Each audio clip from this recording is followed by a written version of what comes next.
في 5 دقائق عندي 4 بشارات وطلب واحد. 4 بشارات بفضل الله، ما عندي بشارة واحدة يا شيخنا، جايب لكم 4 بشارات. جاهزين؟ مستعدين؟ في نهاية البشارات ال4 دي عندي طلب واحد منكم ومن الشعب السوداني.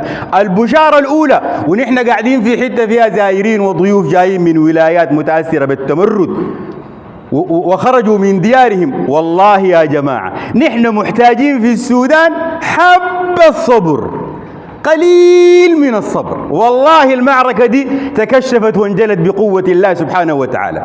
والله الذي لا إله إلا هو، أنا قلت الكلام في الإعلام وأنتم سمعتوه. والله القتل المستعر في هذه الميليشيا المتمردة أنتم ما شايفينه، نحن شايفينه. والله ما تبقى منهم إلا القليل. أخواننا ديل الجوني من دارفور ديل قاعدين حاضرين الآن. قلت لهم يا أخواننا أنتم، أنا بسأل الناس اللي في دارفور ديل عايشين كيف مع الجماعة ديل؟ متفاعلين معاهم كيف؟ ومأمنين نفسهم كيف؟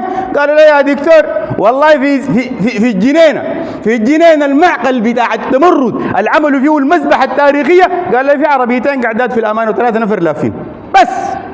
والحال ده في مدني، انتم عارفين الحاصل في مدني. والله انا داير اقسم قسم مغلظ من هنا من دار بكر الناظر التاريخي، اقسم بالله العظيم، اقسم بالله العظيم انتم حتشوفوا الحاجه دي وتتذكروا قسمي ده. سنجة ومدني والجزيرة ومتبغي بحري ودارفورات كلها، أقسم بالله العظيم تتحرر تحرير أهالي، نمشي نحررها بعرباتنا شايلين شفعنا وعفشنا. والله عكاكيز ما نحتاج بقوة الله سبحانه وتعالى. والله الوطن تنشق وتبلع الناس دي بقوة الله. وانتم بتسمعوا الحاجة دي بيقولوها عليكم، بيقول لكم مدني دي ما فيها زول، تعالوا حرروها. الجيش شغال بسياسات وأنا بوريكم الشيء أنا شايفه. دي البشارة الأولى.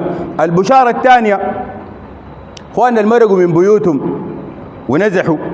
التفاوض ده كان فيه شركين، واحدة من الشرك كانوا عاملينه للحكومة في التفاوض، جايبين دولة الأمارات كوسيط عشان تجي تراقب، ولما تجي تراقب بتبقى وسيط في السلام، بتبقى وسيط في التفاوض. ودي قرينة نحن محامين بتمشي تقدمها في محكمة العدل الدولية اللي نحن رافعين فيها عليها قضية بتاع التعويض. وهذا الشرك لا ينطلي على الحكومة السودانية، وده واحد من أسباب اعتراضنا واعتراض الحكومة على المشاركة. أقسم بالله العظيم مرة ثانية، معلش يا مولانا، أقسم بالله العظيم أي زول نزح في السودان وفقد بيته وفقد عربيته وفقد وظيفته وفقد قروشه يتعوض تعويض عادل، يضحك لحد ما خشمه ده يصل لإضنانه بقوة الله سبحانه وتعالى. وليدفع التعويض ده تدفع دولة الإمارات التي أشعلت الحرب ومولت الميليشيا، تدفعه كراعه فوق رقبتها. والكلام ده بيسمعوه زي ما انتم سامعينه. أقسم بالله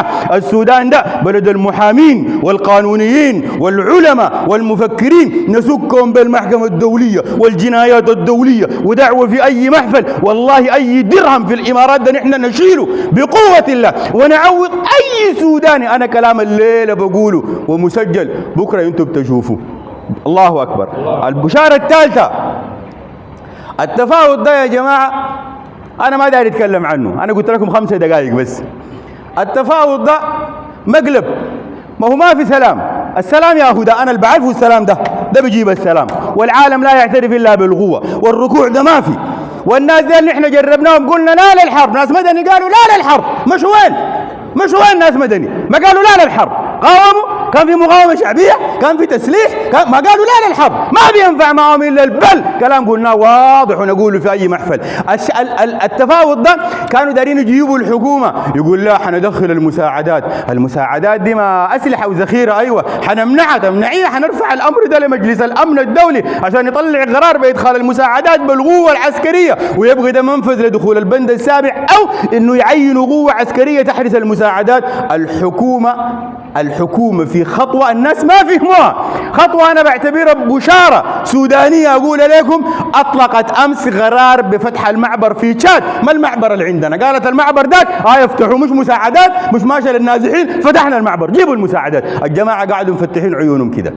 وهذه البشارة للشعب السوداني مفادة أنه نحن في السياسة الخارجية عندنا ناس بيشتغلوا شغل كويس وفاهمين المسألة دي، والشرك ده ما بينطلع عليهم. البشارة الأخيرة، التفاوض ده يا جماعة في حد ذاته والله انتصار كبير للشعب السوداني. بفضل الله سبحانه وتعالى.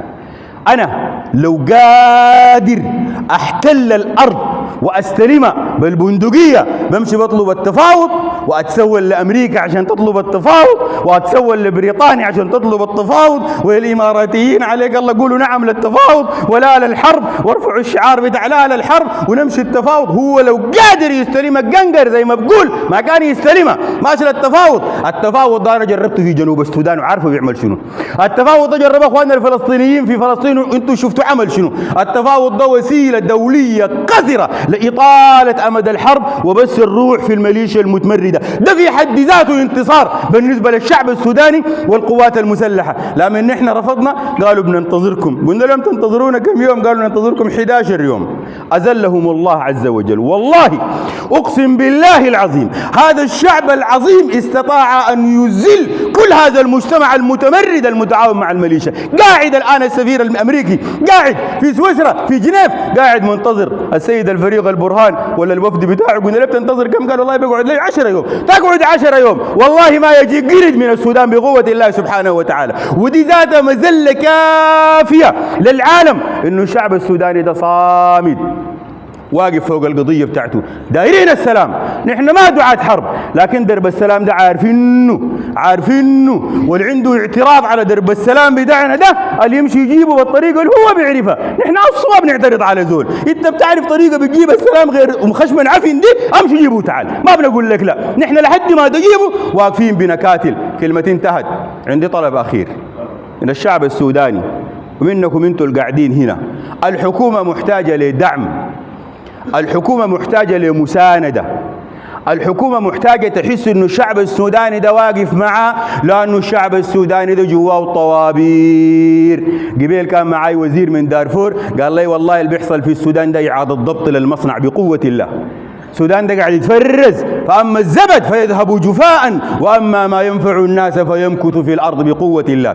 نحن لأنه في طوابير دارين الصوت يصل للحكومة بشكل واضح إنه لا، إنه نحن نعترض على التدخل الأجنبي في السودان، وإنه نحن في السودان قادرين نحل مشكلتنا دي برانا بالتفاوض جوا السودان وفق بنود جدة، بالمقالعة، بالتنازل. نحن السودانيين بنحل مشكلتنا، لا للتدخل الأجنبي اللي بيجي شايل الميليشيا فوق ظهره جايبه اسمه التفاوض والتدخل الخارجي. نحن ندعو اخواننا في ام درمان، شارع الموردة، في بانت والعباسية، سكان ام درمان، سكان الخرطوم، سكان شندي، سكان عطبرة، سكان الشمالية. الحركة للتظاهر صعبة، ظروف الناس كلها صعبة. اي زول في محله، ناس المسجد ده، ناس المساجد، ناس الاحياء يحددوا الشارع بتاعه، يطلعوا في الشارع ده يوصلوا رسالة واضحة للعالم. نحن ضد التدخل الاجنبي، نحن ضد الاستعمار الجديد باسم المفاوضات. نحن جربنا التفاوض قبل كده، شقلنا السودان ده وقسموا. تاني تفاوض ما في، تاني تفاوض يقسم دارفور ما في،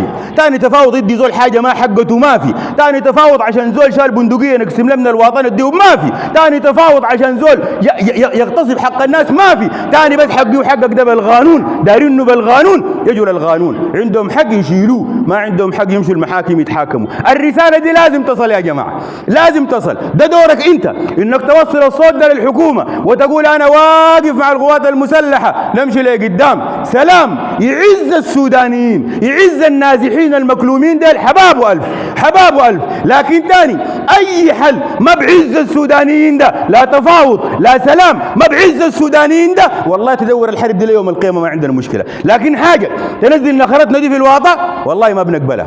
فيكم زول بيقبلها يا جماعه؟ فيكم زول بيقبلها؟ الصوت ده لازم يصل يا جماعه، الصوت ده لازم يصل. الله اكبر الله اكبر الله اكبر. انتوا ناس المسجد ده، الناس اللي في الحي ده، في هذه النظاره العريقه، انا ما بقول لكم تمشوا الشارع تعملوا مظاهره، ولا بقول لكم في بيوتكم، نعمل هنا حس جوا المسجد ده، نعمل جوا المسجد ده، ونوصل صوتنا الان ونقول لا للتدخل الاجنبي، لا للتدخل الاجنبي في السودان. ما في ذول يقول هو قاعد، تقفوا لي على حيلكم معلش، ما في ذول يقول قاعد. لا للتدخل الاجنبي في السودان.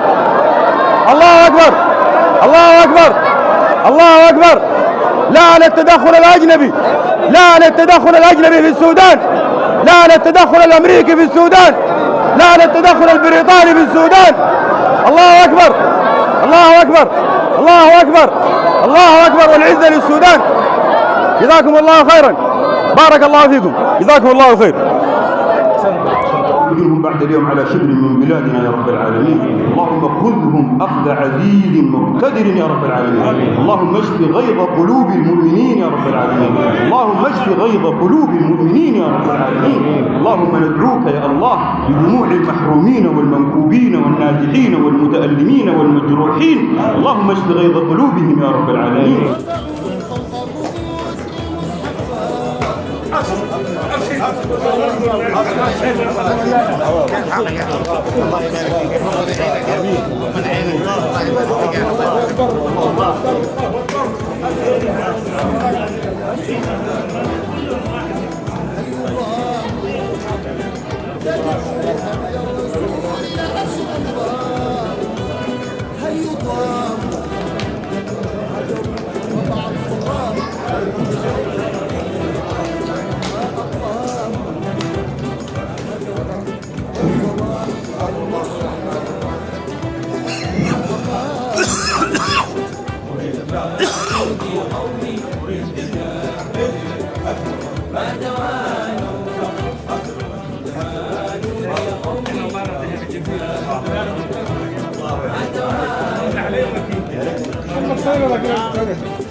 قد دعانا الله للعيش الرفيع في الجنان. قد دعانا الله للعيش الرفيع في الجنان.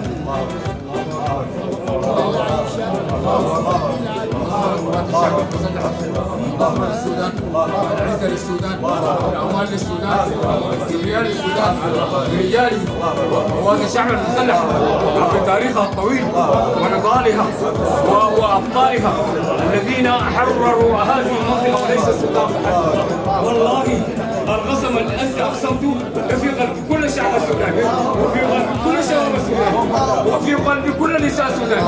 والله نحن ما مرقنا من بيوتنا. أنا جاي من ولاية سيناء، ما مرقنا من بيوتنا خوفا من الموت، ولكن خوفا من العار، وخوفا من الشماتة.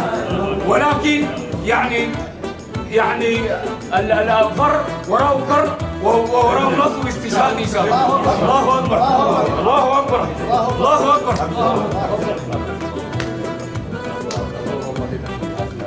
يا أخا الأسرار في درب الابتداء والنضال.